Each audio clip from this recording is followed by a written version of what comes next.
Yep. Good morning. All right.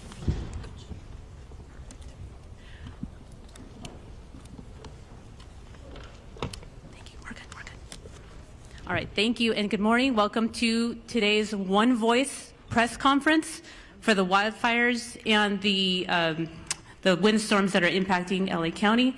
We welcome you. Run of show for today. We have speakers. There's a speakers list. Please help yourselves to one of those. After that, we will segue to question and answer with members of the press. Allow me to introduce to you our first speaker, Los Angeles County Chair of the Board of Supervisors, Catherine Barger. Thank you, Helen. Thank you for joining us here today. Earlier this week, the Los Angeles County Board of Supervisors declared today, January 9th, a day of mourning in solidarity with the federal government's in honor of the passing of former President James Earl Carter. Ironically, today is turned into a day of mourning for more reasons than the one as we mourn the loss of lives and property across our county. While we are still facing significant threats, I am hopeful that the tide is turning. Thank you, Chief Maroney. Thank you, Chief Crowley. Yesterday afternoon, as the winds died down, we saw the return of aerial drops and aerial firefighting, a truly, truly welcome sight. First and foremost, I want to assure our residents in Los Angeles County that the City of LA and the county are working hard and working hand in hand to bring every resource available to the table.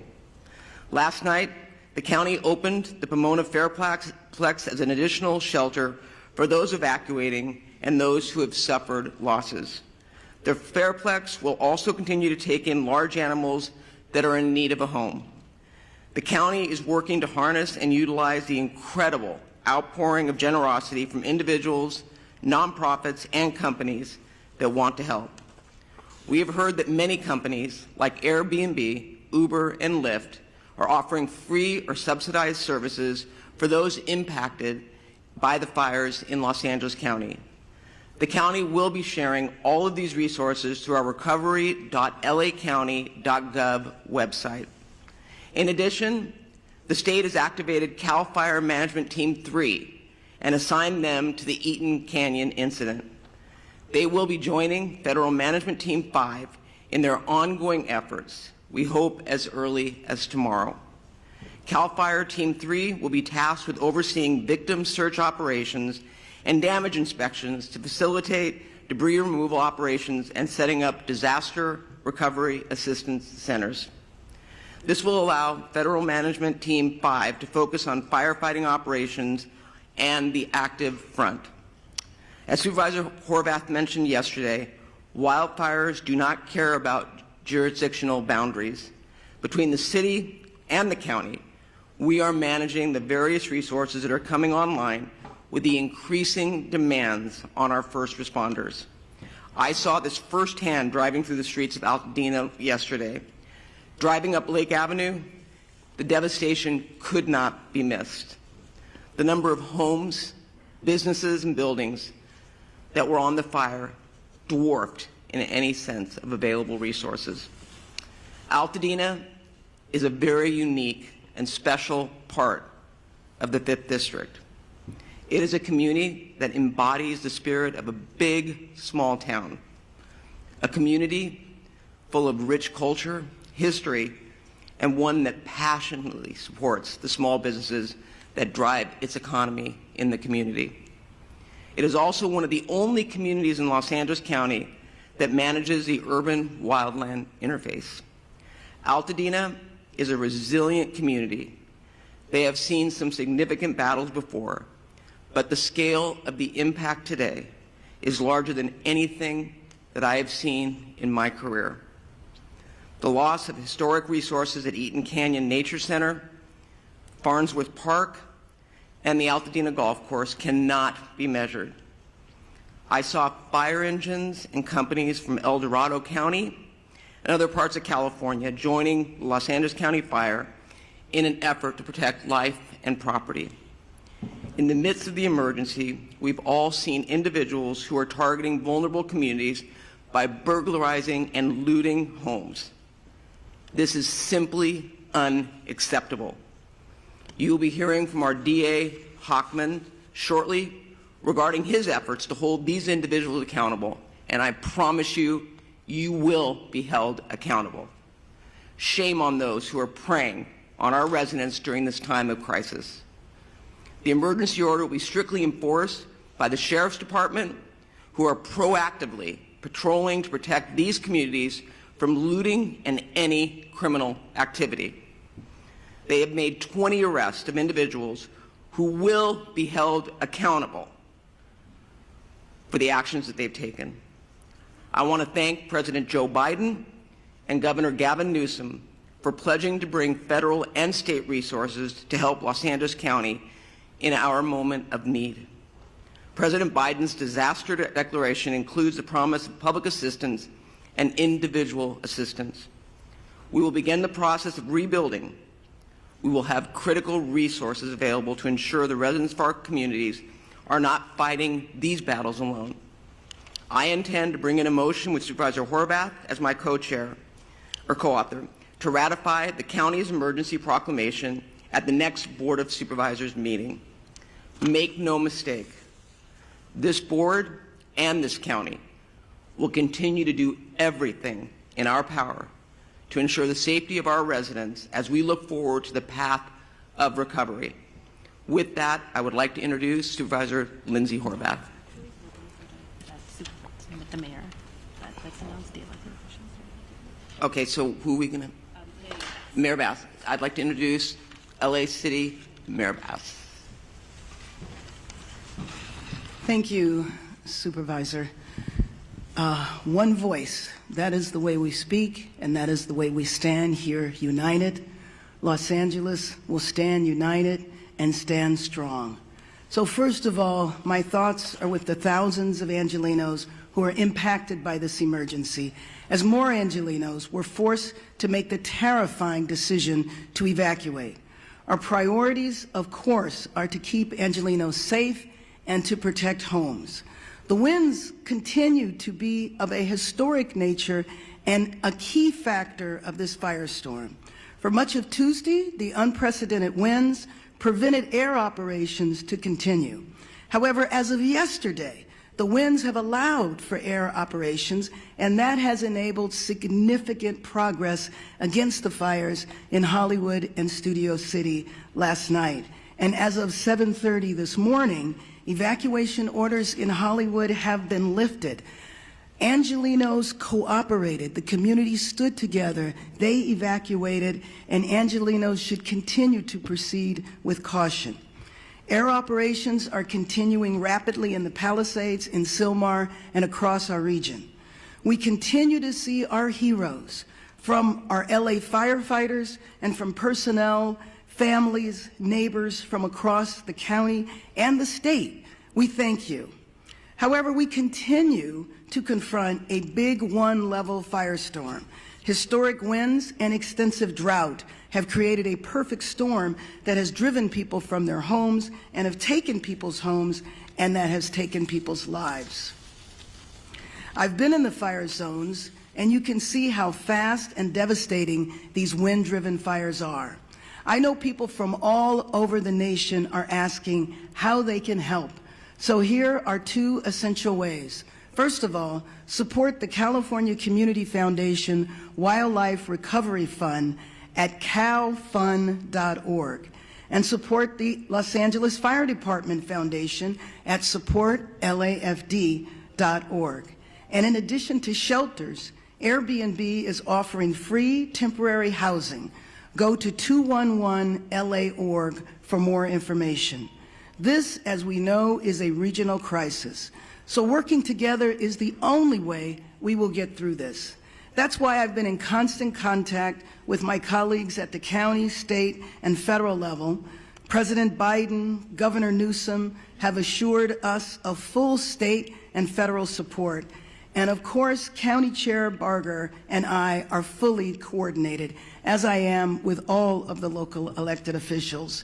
And our fire departments, police departments, utilities, and other critical agencies are coordinated as well. We have pre-deployed, we are executing a strategy, and we are adapting to conditions on the ground in real time. This is absolutely an unprecedented historic firestorm, but we are all hands on deck. We need to continue to cooperate. We need to evacuate when asked to do so. We need to help others, help our neighbors. And first and foremost, we need to stay united. We need to stay strong. A united LA is the way we will recover, is the way we rebuild our communities. And with that, I believe I am introducing Supervisor Lindsay Horvat.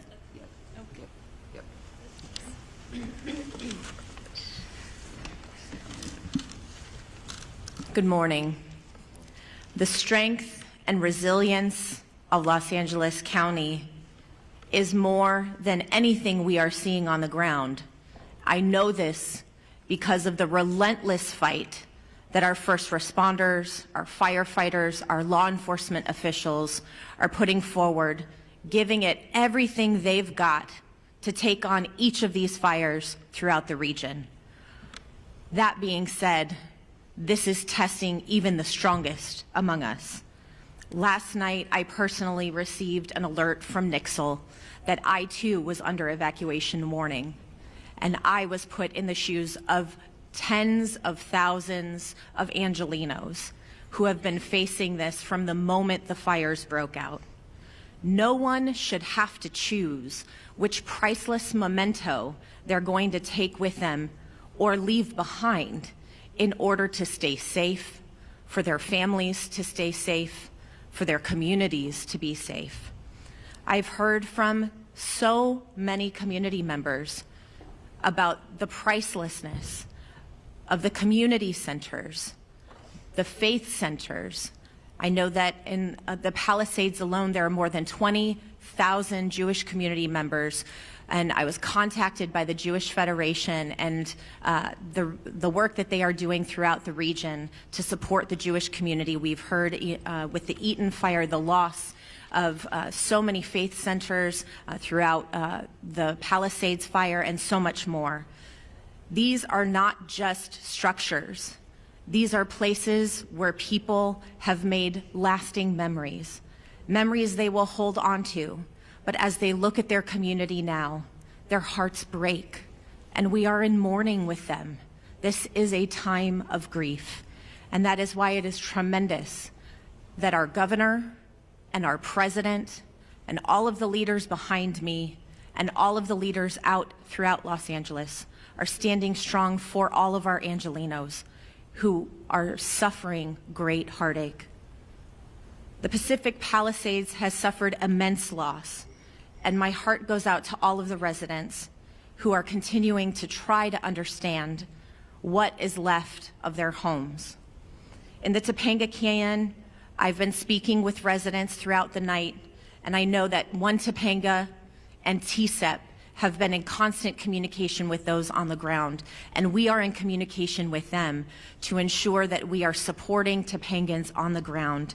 I know there's this morning a fire active behind the lumber yard, and the chief has personally deployed resources to ensure that we are actively fighting the fires in Topanga. Topanga Canyon is a treasure, and we are fighting to protect it. Sunset Mesa, when you look at what is left, is heartbreaking. The community members of Malibu and Santa Monica, which last night declared a curfew because of the tragedy that they're experiencing on top of the fire, people trying to take advantage of this crisis. It's absolutely unacceptable, and we will all stand together to keep each and every neighborhood safe. The Hollywood Hills, my heart broke with you last night. I am grateful for the swift work and the aerial assault that took place in order to protect our Hollywood Hills quickly. When you saw a home go up in flames in Studio City, you wondered if that was going to be the next outburst. The residents of Studio City, we stand with you. And in Sylmar, we have at least achieved some containment of the Hearst fire, but we have a long way to go. And we are watching and standing with you. This is a moment where we will share detailed updates, but we will not forget that behind each of these updates is a person who deserves our support. With that, gas shutoffs continue to affect more than 15,000 people in Malibu from Brentwood Country Club to Pepperdine. A boil water advisory remains in effect for the Sunset Mesa community from Topanga Beach and Coastline Drive to the south on Shore Heights Drive on the north, and Topanga Canyon to Carbon Canyon Road in Malibu, including communities of Big Rock and Carbon Mesa. Metro fares remain suspended today thanks to the leadership of Metro Board Chair Hahn and our CEO Stephanie Wiggins. If you have essential travel today, please do so safely away from the areas of the evacuation orders. If you do not have essential travel, please remain indoors. For the latest updates and service impacts, you can go to alerts.metro.net. LA County Assessor Jeffrey Prang has shared property tax installment deferral applications, misfortune calamity damage reassessment applications, and disaster relief FAQ for property owners affected by the fires at assessor.lacounty.gov. All LAUSD schools and Santa Monica Malibu Unified School District schools in the 3rd District are closed. With that, mental health supports are available through the county's Department of Mental Health. You can call 800-854-7771. Please use this resource. We know you are experiencing traumatic pain, and we want to do our best to help start healing. Thank you for the outpouring of support from across the county and across the country. Emergency Network LA is coordinating volunteers and support through enla.org. Our county is doing everything possible to respond to these fires until they are contained. And as Chair Barger referenced, today is a day of mourning. And in the words of former President Carter, our faith calls us to do all that we can, wherever we can, with all we can. And in this spirit, indeed in this moment calls us to do the same. Thank you. Next, I'd like to welcome LA County Fire Chief Anthony Maroney. So good morning. Thank you, Supervisor Horvath. I will be providing an Eaton Fire update in addition to a Region 1 update. The Eaton Fire remains estimated to be 10,600 acres, and growth has been significantly stopped. And we have 0% containment. We have over 879 firefighting personnel assigned, and mutual aid resources continue to arrive to assist with this firefight. From this point forward, incident fatality information and reporting will be the responsibility of the Los Angeles County Sheriff's Department. We have several reported injuries and over 1,000 structures damaged and destroyed. The cause of the fire remains unknown, and it continues to be under active investigation. As I stated yesterday, as soon as a cause is determined, we will advise the media. The Lydia fire that started yesterday in Acton has been 40% contained, and forward progress has been stopped. It is limited to 348 acres. The number of resources assigned to this fire siege event has increased significantly, and we have a much better posture than we did on Tuesday and Wednesday. Out-of-state resources continue to arrive in Los Angeles County and City, and we are appreciative to our fire partners from throughout the Western United States for providing assistance to Los Angeles County in our time of need. Regarding the current red flag warning, the National Weather Service predicts the warning will remain in effect for Los Angeles County and the majority of Ventura County through Friday. I would like to also acknowledge the presence of Dr. Lori Moore Merrill from the U.S. Fire Administration, who flew out with her team from Washington, D.C. last night to be with Fire Chief Crowley and I so they could witness firsthand the challenges and the devastation that have resulted. Lastly, I want to acknowledge the tireless efforts of my LA County Fire Department personnel both on the front lines and those behind the scenes, who continuously place themselves in harm's way to protect residents and property in our great county of Los Angeles. Thank you for always being there, and continue to be safe as they take care of themselves, those around them, and the people we serve and protect. Thank you, and I'd now like to invite up Fire Chief Kristen Crowley of the Los Angeles Fire Department.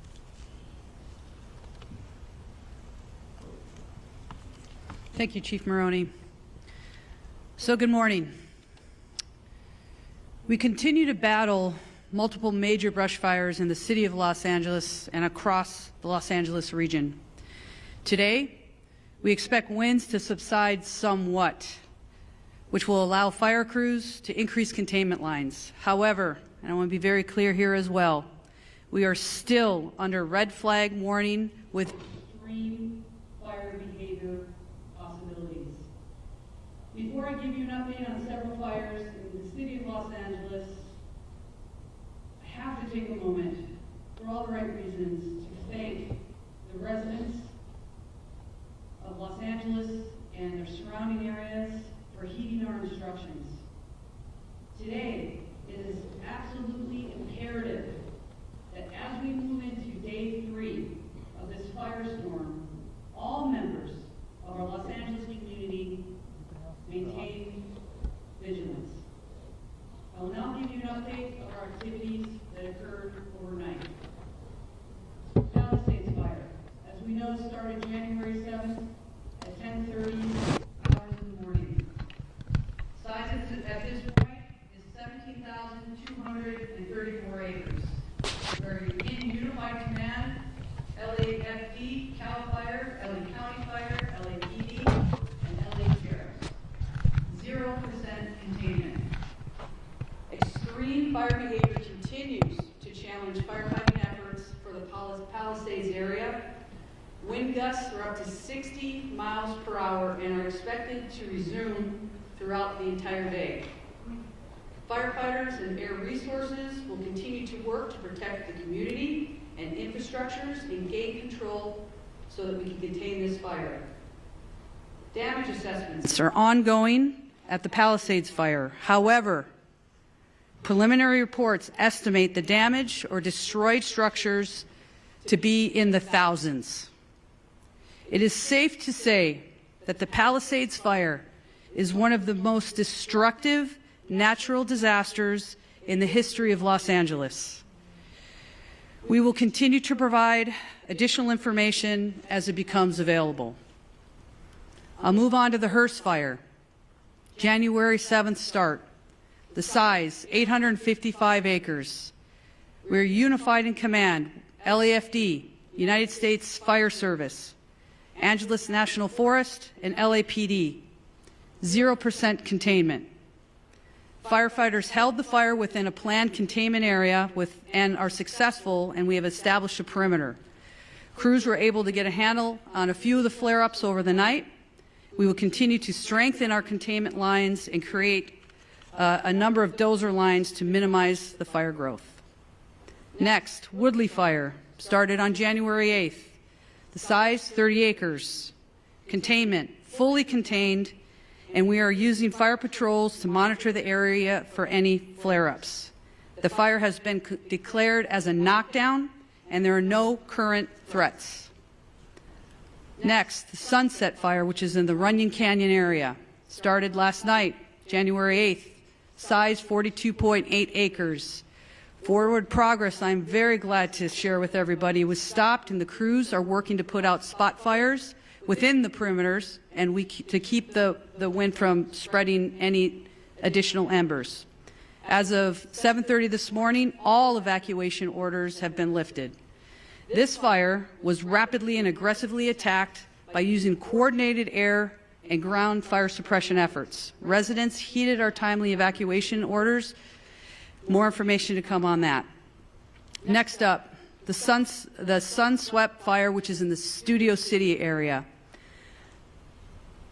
As I talked about all the previous incidents, On top of this, our fire department was faced with another massive challenge. A very large structure fire encompassing 2 large hillside homes with heavy fire, which exposed brush, broke out in the Studio City area of Los Angeles. The high winds caused the fire to extend within the adjacent brush, potentially causing another additional brush fire.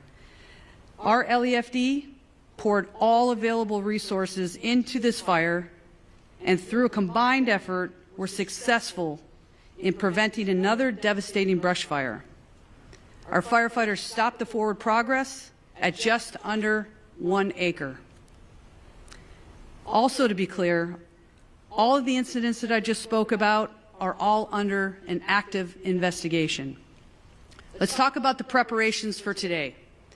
The LAFD continues to augment and recall all of our firefighters to fill every single available seat on every single available apparatus within the city of Los Angeles.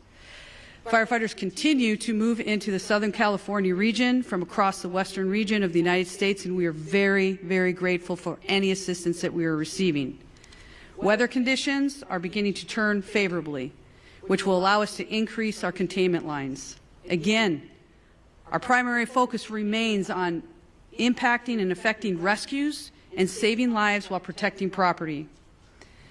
The multiple incidents across the city and the region continue to tax our firefighters. However, rest assured that every single firefighter, first responder, law enforcement officer across the region remains 100% committed to protecting our communities. Here's your call to action. Stay informed with trusted news and official updates. Be prepared to evacuate if you live near a wildland area.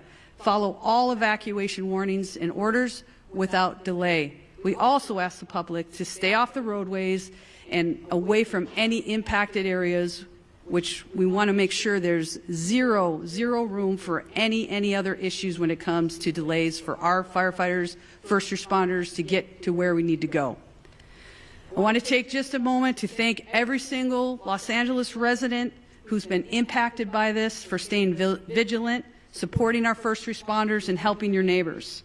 Thank you to Mayor Bass, our city leadership, everybody that is here. As you can see, we stand with every single community member, business, anybody that's been negatively impacted by all of these incidents. We stand with you. We're going to remain strong with you as well.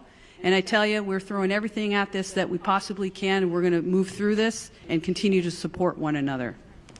With that, I will go ahead and introduce our next speaker, which is Sheriff Luna. Sir? Good morning, Robert Luna, Sheriff of Los Angeles County. Currently, we have well over 400 sheriff's personnel that are still actively deployed to the fires, in addition to our normal staffing for patrol-related functions throughout the County of Los Angeles. Deputies continue to assist our residents with evacuations. They are performing a lot of humanitarian missions. So many stories to share, don't have time right now. Providing food and blankets to people, rescuing people who, unfortunately, did not evacuate when they were asked to. So you've heard it over and over up here. A lot of the stories of heroic actions by our deputy sheriffs, police officers, or firefighters, a lot of them are taking place from people who did not choose to evacuate, putting their own lives at risk. So please, if you're asked to evacuate, because it's not only your life you're putting in danger. We continue to conduct roving patrols, manning hard road closures, providing security in evacuation areas to prevent anyone who may be tempted to engage in criminal behavior like looting. It was mentioned earlier before by the supervisor, and I'm going to make this crystal clear to everybody out there. Over last night and this morning, we are up to 20 individuals who chose to go into our areas and deprive these poor people who have been through so much of their property. Absolutely unacceptable. And I'm going to give direction to our department members. As you know, when we have an evacuation order by law, if you remain in that area, you are guilty of a misdemeanor. If you commit certain crimes, it could jump up to a felony. I'm going to be asking our employees to start enforcing that. That is very different than a curfew. Why? Because it's 24/7. I don't have to wait for the sun to go down or the sun to come up. If you are in one of these areas and you do not belong there, you are going to be subject to arrest. I hope that is as clear as I can make it, because our first choice isn't to do enforcement. It's not to make arrests. It's to help people. But if people choose to commit crimes, they're going to be held accountable. And the DA, who is standing next to me, will clarify even that a little bit further. This continues to be a fluid and evolving crisis, and the numbers that we release throughout this incident are going to fluctuate. So anything we say is subject to change. We're getting information from our boots on the ground. It's very chaotic out there because it's still so fluid. So forgive us if we give a number and then we have to modify those numbers. I talked about the 20 arrests that have been made so far. Unfortunately, I do expect that to go up. We're not going to tolerate that kind of activity. We have substantially increased our deployment of deputies at the fixed traffic post and are trying to limit and clear out any unauthorized vehicles or people in these areas. I do want to talk as we are summoning more resources. I have been in contact with the chief of the Office of Emergency Services for the state of California. Obviously, that's done at the direction of Governor Newsom. From the get-go of this, he has offered any and all resources to us in law enforcement, and they're doing the same for fire, but I'll specifically talk about policing. The California National Guard is on standby at our direction, specifically my direction, and we, along with my partner Jim McDonnell at the LAPD, are currently in discussions if we are going to need them or how we would deploy them as the hours go on. So stand by for that information as the hours tick on.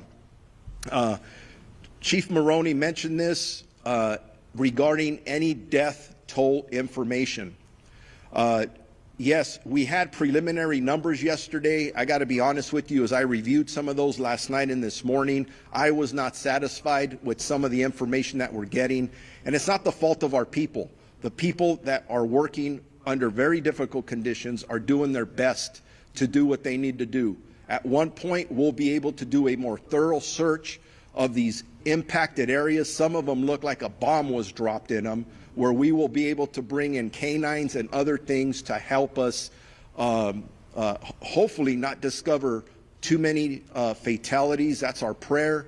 But this is a crisis, and we don't know what to expect, but we're ready for everything. So all information, at least on the county side of this equation, we're working with our coroner's office. We'll figure out those numbers. So be patient with us when you ask us about death toll numbers. Right now, frankly, we don't know yet. We eventually will. Evacuations overall for Palisades, Eaton, Hearst, and Lydia fires. The number in both county and city areas, evacuation orders are impacting 179,783 residents. That's nearly 180,000 people in Los Angeles County that are currently under evacuation orders, with another close to 200,000 residents that are under evacuation warnings. I cannot emphasize enough that I urge residents that are asked to evacuate to follow our warnings. I gave some examples earlier. I'm going out through my staff, hey, give me some stories where our deputies are just constantly putting their life on the line, and in every example I'm given is as a result of somebody who chose not to evacuate. I don't want to tell those stories anymore. I don't want to give stories of our first responders being injured, specifically our communities being injured. Please, if you're told to evacuate, evacuate. Two of our sheriff's substations are out of power, running on generators. That's both our Altadena and Crescentia Valley stations. They're right in the thick of things. They're engaged in all of the work that I've described. The issues of mutual aid. Will consistently evaluate and reevaluate the needs for more law enforcement personnel. But I can tell you I'm getting calls from all over this region, from other sheriffs and police chiefs. Everybody wants to help. And that's awesome. That's part of our profession. Very proud to be part of it. The last thing I'll say is, for any specific information regarding evacuation orders or warnings or any road closures, and there's a lot of them, please go to lacounty.gov/emergency. Thank you very much. And with that, I am going to introduce the Chief of the Los Angeles Police Department, Jim McDonald.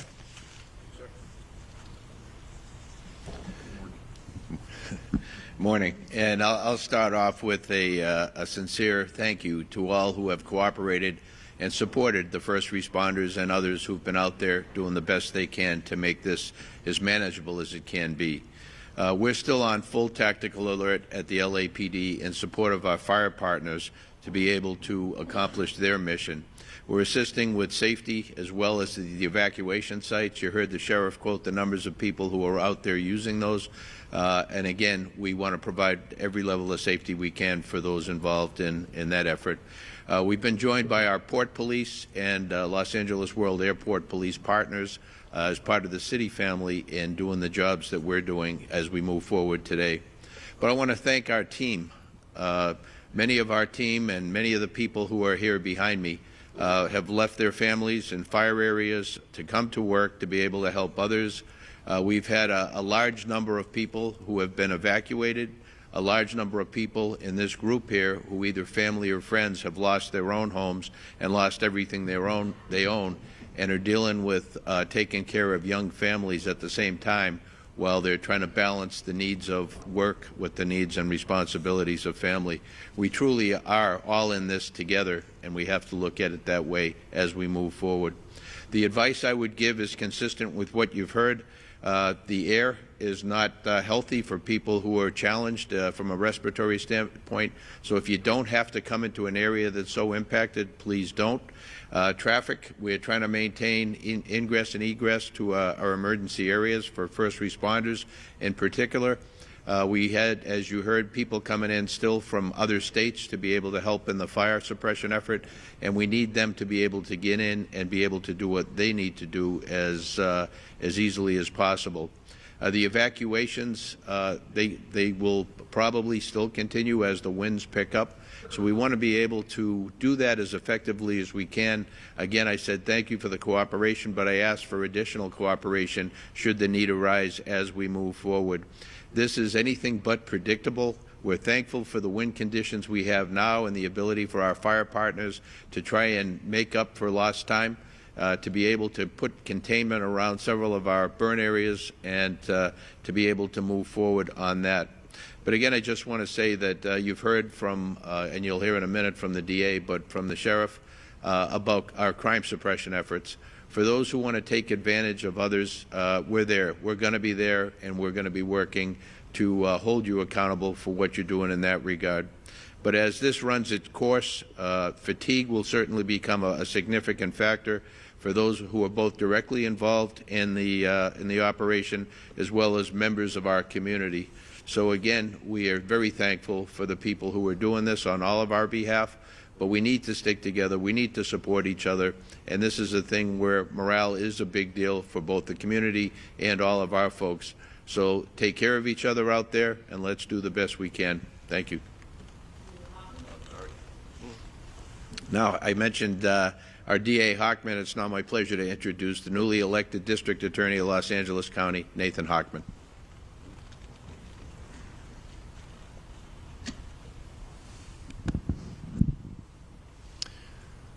Yesterday, I bore witness by walking and driving through Pacific Palisades.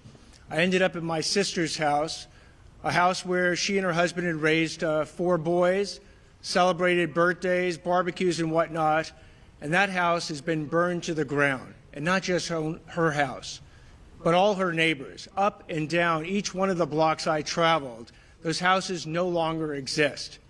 They are now basically rubble. And I haven't seen something like that, and I've lived here almost over 60 years. In the entire time I've been here, it looked apocalyptic. Not since the 1990s, when Los Angeles was hit with the fires, the flood, the earthquake, and the riots, have I seen such disaster occur here in our city. But like back then, Los Angeles has true grit. It has resilience. And it will rebuild, and it will rebuild better than ever. But along the way, there might be people out there who want to take advantage of the people who are suffering these tragic losses. These criminals need to hear, as they've heard from the sheriff, as they've heard from Chief McDonald, an unmistakably clear message that if you want to go ahead and loot, if you want to commit burglary, if you want to engage in grand theft, if you want to engage in these internet scams where you're going to take advantage of people who are going to be seeking insurance and government benefits, you will be arrested, you will be prosecuted, and you will be punished to the full extent of the law. And the reason I want to send this warning now is I don't want any mistake later that somehow they thought, oh, it's not a big deal. It's a huge deal. These acts are despicable, and we will prosecute them with maximal punishment. So I want to make sure that message is received loud and clear, because the first responders in this situation have been simply heroic. As I was in Pacific Palisades, I not only saw fire departments from LA County and LA City, I saw Rialto, Poway, Redding, fire engines from across this entire state that have come to our rescue. And thank you. Thank you to all the first responders. When it comes to law enforcement, it's an all-hands-on-deck operation with law enforcement and the DA's office. Again, detectives are putting on uniforms and getting out there on the streets to protect us. We owe them a huge thank you.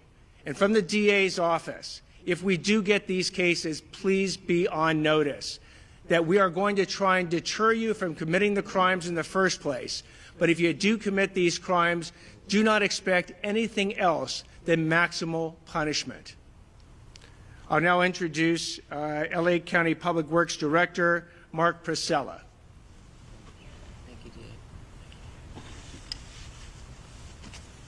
Good morning. As was stated, my name is Mark Pistrella. I'm the Director of the Los Angeles County Public Works Agency. First I want to say my heart, of course, goes out to everyone affected by the devastating event. I personally toured many of the areas yesterday and met with residents, and as everyone here has described, it's an absolute tragedy, including the life safety support system, our infrastructure that has been destroyed that supports life in these communities. I know from personal experience that fielding a loss from a wildfire, and I have tremendous respect for our firefighters and other first responders, our police force, the Sheriff's Department for the work they are currently doing. In fact, our current mission, which has been going 24/7 for 3 days now, is to support our fire department and our Sheriff's Department and the local PDs in their efforts to save lives. That is our number one mission right now and what we are currently continuing to do, unfortunately, as this event is still active. We are also focusing on the inevitable recovery and repopulation of the areas that we will build back and build back strong. The current focus is on utility restoration, and I know many people are already asking about that. Your sewer, water, your power system and the transportation system have all been significantly damaged. The heat of this system, the wind that blew also knocked down thousands of trees into the roadway. So what we have is a tremendous amount of debris throughout the communities that have had experienced this fire. This debris has been moved enough to let our firefighters and our sheriff and PD into the area to do their work, but it's going to need to be processed and moved safely out of the area, and we are working on a coordinated effort across LA County to do debris removal, the debris removal that it will be necessary to restore the community back to its former way of life. The debris can be hazardous. The debris that is on the private property is considered hazardous and may be toxic. And so I want to warn everybody now that is either there who has remained behind or who is visiting the areas. As was mentioned earlier, it is not safe. It is not safe to touch the debris. It is not safe to remove the debris yourselves. There is a process for that, and we will be mobilizing with the City of Los Angeles to provide a health review of every property and make sure that when we move that debris, that it's done in a way that's safe for you and for the other residents who remain behind in the area. We are also working on water supply system. The water supply system currently is still supplying fire suppression. Last night we got to see the wonderful use of our reservoirs, the city's reservoirs and our reservoirs, to take water from the reservoirs and actually use firefighting event aerial attacks to the system. You saw what a difference that made in the firefight last night, and those reservoirs are full and continue to be ready and at the disposal of our firefighting friends. The municipal water system continues to suffer poor water quality due to the introduction of ash and debris into our reservoirs and into our filtration systems. So there are specific areas that we are asking for water to be boiled. I would just say with all caution, anyone who's remained behind, if there is any residence in your area that is burned to the ground and you are still there, you should just go ahead and boil water. We will be actively coming to communities in the next day, within this day or next day, delivering water, domestic water to people who remain in the fire zone area. LA County will be coordinating that effort, not only for the District 29, but also we'll be working with the City of LA to deliver water to residents who've remained behind or who again have partial damage and are maybe staying in their homes. I want to again just mention that a firefight with multiple fire hydrants drawing water from municipal water systems for several hours is just not sustainable. That's why the air support is so important. Our residents in the Sunset Mesa, Topanga Beach area, Coastline Drive on the south to Shore Heights Drive on the north are up in the area. This is a partial damaged area or a threatened area. The Topanga Canyon Road to Carbon Canyon Road Mesa as well is another area that's threatened. So all of what I just talked about applies to you residents who are there. Now what can we do? What can the public do? What you should be doing as we sort of still active fire. I will reiterate that it's extremely important to listen to the sheriff and to PD when you are asked to evacuate immediately. Do not hesitate. Do not wait. Your life is not worth it. The systems that you're leaving behind, they are going to be impacted and they cannot be restarted easily. So I know a lot of people are talking about, starting up. If you're thinking about creating your own water and sewer and power system at your home, I want you to be very careful about that. That is not something that a licensed contractor should be doing or our utility folks. Please don't do that. As I said yesterday, if you're leaving your home, I want to make sure that you lock that home, that you close that home up tight, and that you leave access for firefighters by not closing gates or creating a situation where they can't get to your home to fight off fire. The road system is impacted heavily throughout LA County, including city and county areas. There are multiple, in fact, hundreds of stop signals that are currently flashing red. I want to remind everybody that you treat that as a stop sign and you stop for that flashing. And if you come to a barricade, you need to turn around because those streets are closed for the purpose of recovery and not for looky-loos. Please do not argue with the sheriffs that are there or the PD. If the road is closed, there's a good reason for it. It's because it's not safe for you to be in that area. And that safety includes the debris that I was talking about. Trees down, potholes, road systems destroyed. There could be breaks in the roadway that could cause major damage to your vehicle. So I'm asking that you comply with all road closures until further notice. We are available as a 24/7 agency. You can reach our department at 1-800-675-HELP. We do need every citizen. There's something else you can do. If you see something, please tell us about it. Whether it's a gas leak, whether it's a utility line down, if it's a signal that's not malfunctioning, if it's a sewer system leak, any of those things that keep our life safety system going, we need to know about them so we can catalog them and get to them. Please know, and I do need to mention, that all of the utility workers, not just my folks at LA County Public Works, but the folks at the City of Los Angeles, the folks at the Southern California Edison, the gas company, we are all coordinating with each other to restore your systems. And our folks are all working 24/7. There are many heroic stories, like the sheriff and fire have, of our utility folks out in the middle of the night 24/7, getting those systems back up into place. And I want to thank all of the utility workers who are out there doing their job, who are not going home to family at night. They are actually working 24/7 as well. With that, I want to introduce the CEO and Chief Engineer of the Department of Water Power, Janice Quinones.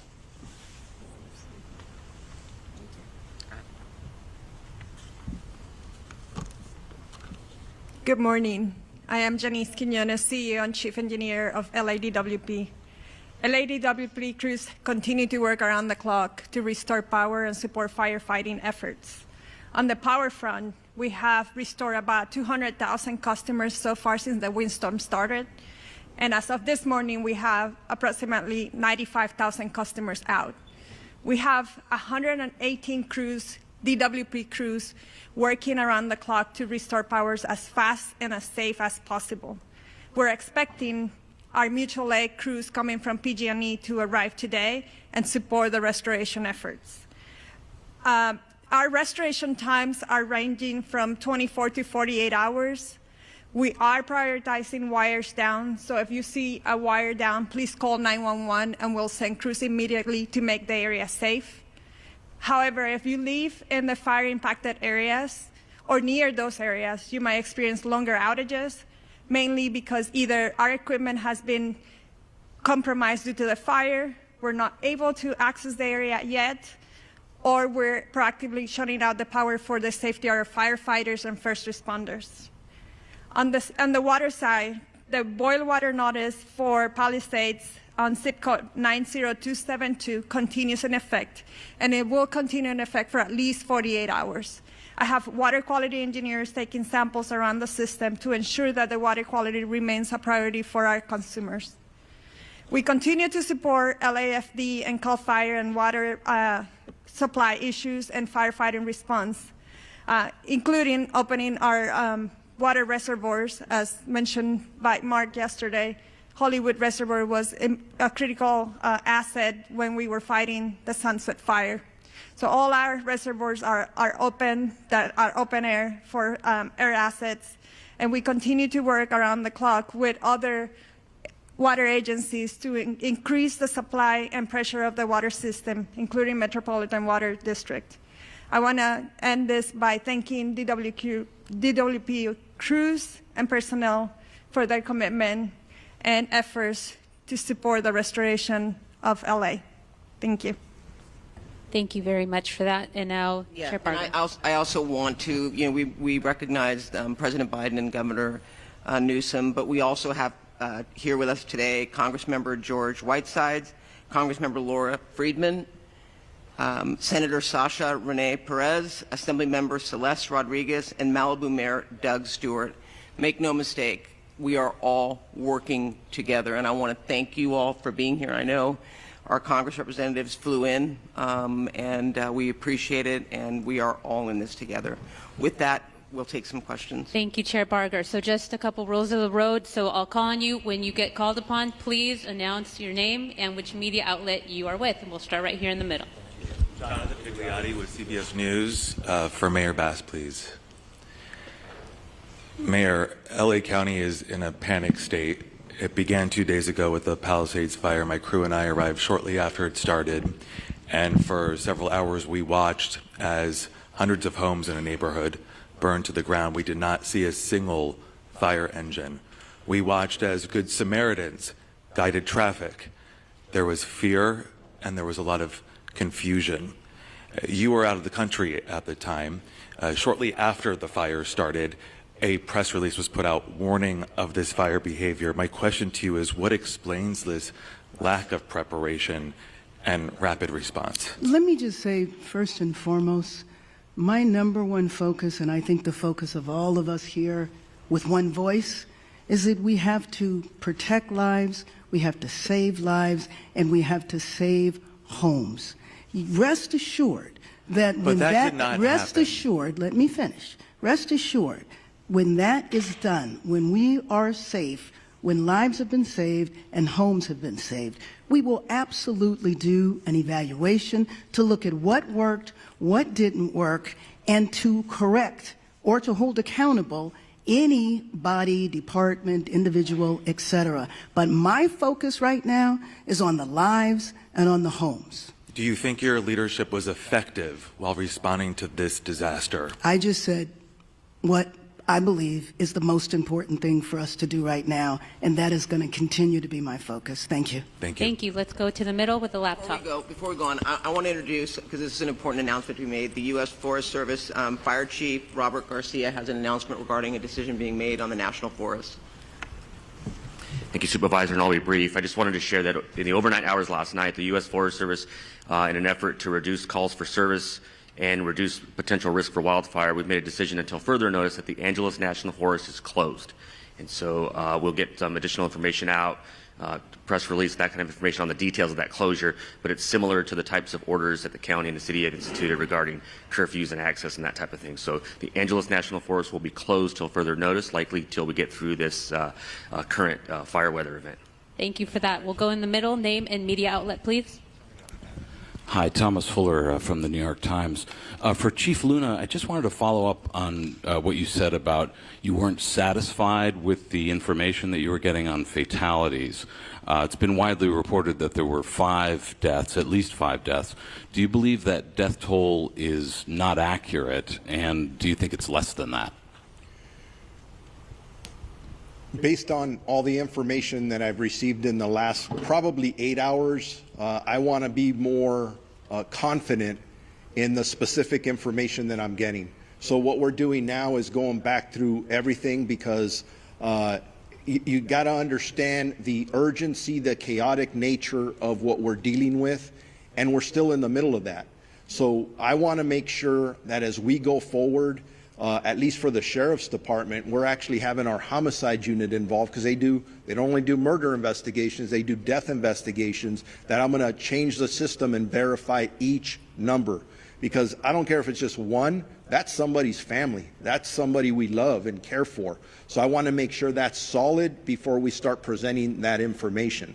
Unfortunately, based on the preliminary information I've seen, at least in the two large fires that we're dealing with on each side of the county, unfortunately, I think the death toll will rise. I hope I'm wrong, but I think it's going to rise.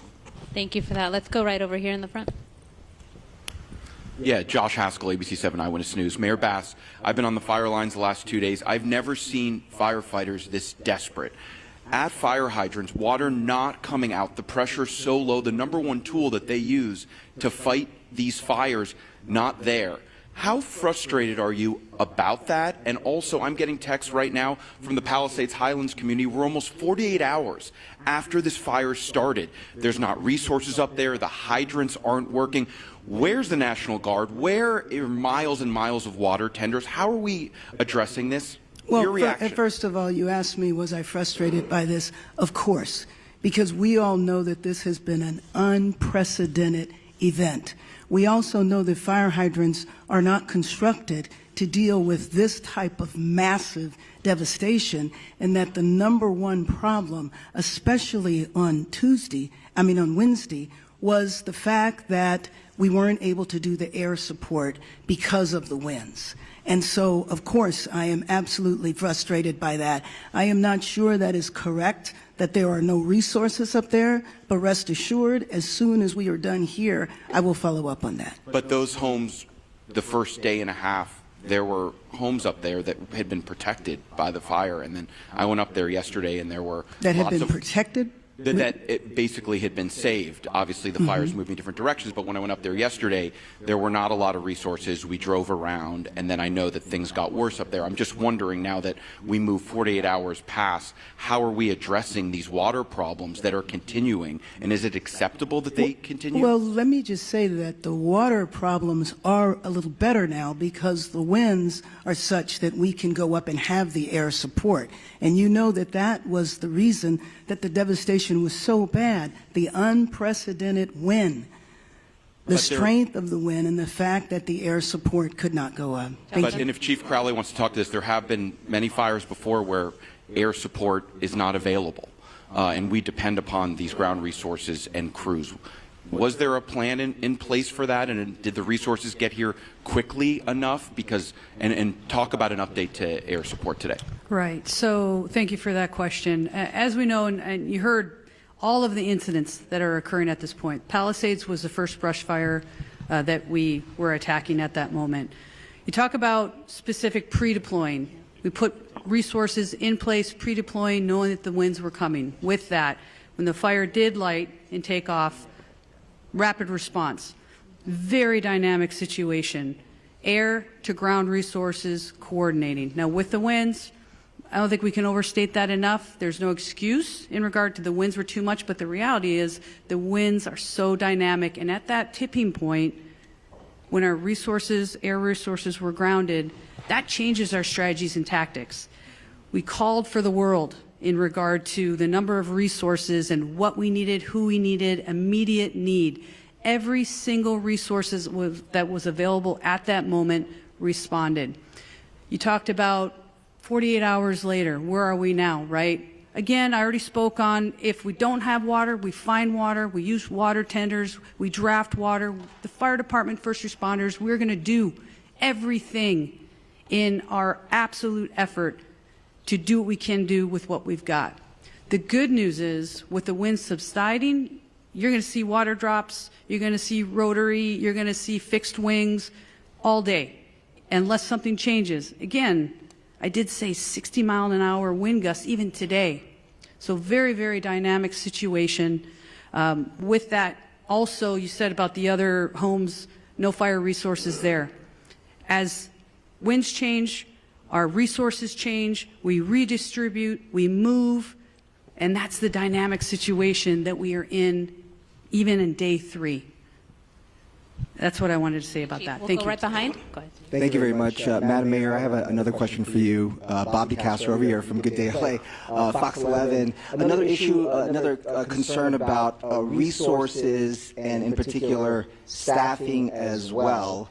And we heard from firefighters even on the front lines expressing frustrations about, obviously it's a challenge right now. They're bringing in firefighters from all across the western region. But can you address the criticism now over the budget issue and the slashing, $17 million? I think if you go back and look at the reductions that were made, there were no reductions that were made that would have impacted the situation that we were dealing with over the last couple of days. And then there was a little bit of confusion because money was allocated to be distributed later on, which was actually going to support salaries and other parts of the fire department that were distributed a little later. So I think it's most important to understand that we were in tough budgetary times, everybody knew that, but that the impact of our budget really did not impact what we've been going through over the last few days. Again, back to the unprecedented windstorm, when at such ferocity that we haven't seen in years, is the context in which we were dealing with it. Thank you. Thank you. Let's go over here on this side. Did you have your hand up with the blue? Name and media outlet, please.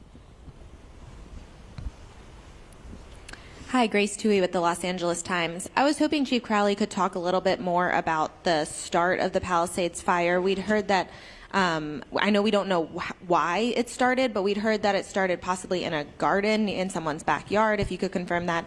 And then how long do we know it took for it to actually reach homes?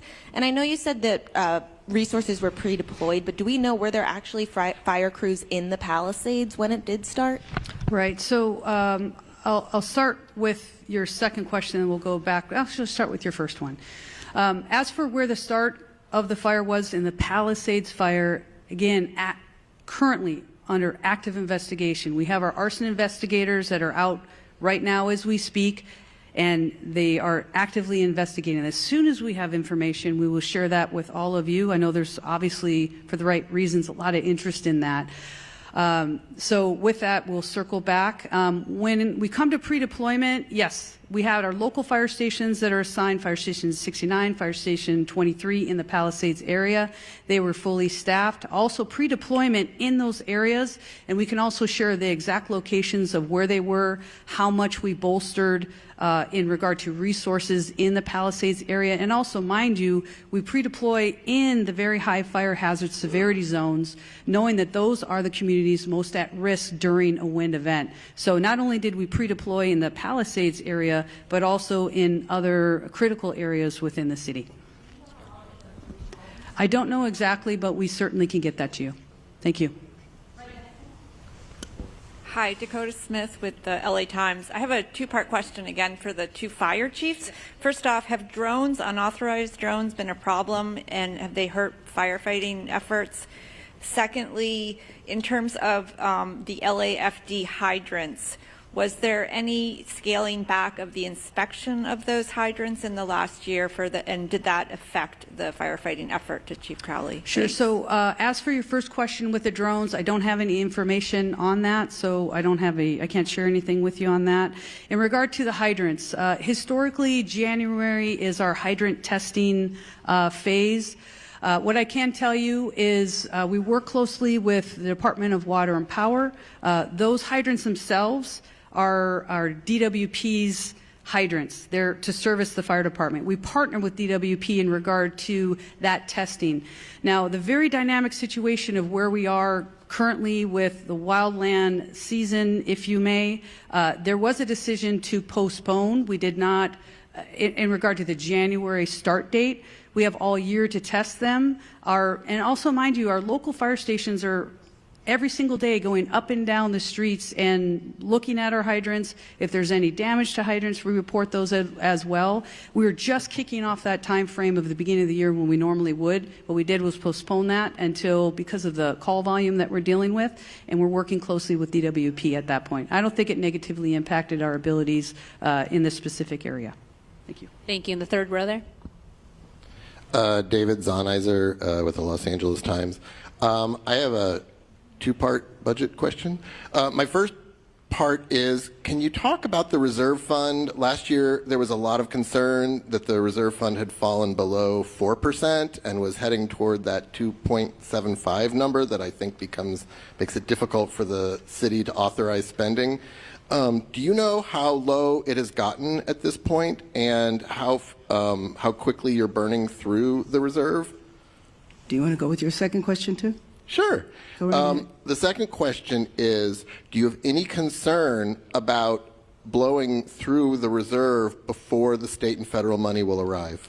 So let me just say that, as I said a few minutes ago, our number one priority right now is to save lives, to protect lives, to save homes. I'm not here to talk about the status of our budget. If you would like to do that on another occasion, that would be fine in terms of the reserve fund. I don't have those concerns right now, and I will say that after our first priority, then we will look back at everything that was done to do an evaluation to see what worked and what didn't work. Thank you. Thank you. We are over time. However, we will have one-on-one interviews. CAL FIRE wants to give an update on structures, et cetera, to get a clarification. I think it's important for you to highlight the numbers. Good morning. My name is Todd Hopkins. I'm one of the incident commanders for the CAL FIRE incident management teams. Of the thousands of structures, I just want to clarify that have been destroyed. We get this initial intel from intel flights, and what they do is they pick up heat signatures, and we base off those heat signatures an estimate of what structures are destroyed. What I want to clarify is that a structure doesn't necessarily mean that it's a residential structure or a commercial structure. It could be a vehicle, it could be an outbuilding. So we do have people, damage inspection teams that are on the ground that will go out to every single home. They will catalog whether a house is destroyed, if it's partially destroyed or just damaged, and all that information will be turned over to the city and to the county once the damage inspection teams get done. So although we know that there are many homes destroyed, the thousands of structures can mean many different things besides just a home. So. thousands of structures, yes, but that could be a motorhome, that could be a car, that could be a shed, it could be a residential structure. So I just wanted to make that clarification. Thank you very much. And we are end of press conference, one-on-ones. We also have Spanish. We will conduct that over here to the side with Sheriff Luna and a representative from LA City Fire. Thank you. Thank you for clarifying that. I think that was important to clarify. I didn't get it. Now I get it.